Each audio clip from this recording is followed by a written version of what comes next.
দীঘার হোটেলে পর্যটক মহিলার রহস্য মৃত্যু, গ্রেফতার ৩। সৈকত শহর দীঘায় বেড়াতে এসে এক মহিলার রহস্যজনক মৃত্যুকে কেন্দ্র করে ব্যাপক চাঞ্চল্য ছড়িয়েছে। মৃত মহিলার নাম ঝর্ণা পাইলাম। এই ঘটনায় জড়িত সন্দেহে ৩ জনকে গ্রেফতার করেছে পুলিশ। ধৃতরা হলো সোল্লা বিবি, রহিম উদ্দিন গাজী এবং এমডি খৈরুল। ধৃতদের বাড়ি রায়দিঘি, দক্ষিণ ২৪ পরগনায়। আজ তাদের কাঁথি আদালতে তোলা হলে বিচারক ৭ দিনের পুলিশি হেফাজতের নির্দেশ দেন।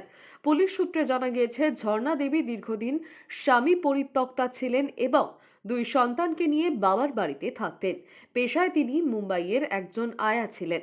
সম্প্রতি ধৃত ব্যক্তিদের সঙ্গে তার পরিচয় হয় এবং তারা তাকে দীঘায় নিয়ে আসে। গতকাল দীঘার একটি হোটেল থেকে তাকে অচৈতন্য অবস্থায় উদ্ধার করা হয়।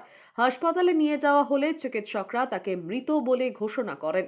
ধৃতদের দাবি, তারা সকলে মিলে হোটেলে মদ্যপান করছিলেন। অতিরিক্ত মদ্যপানের কারণেই এই দুর্ঘটনা ঘটেছে বলে তাদের দাবি।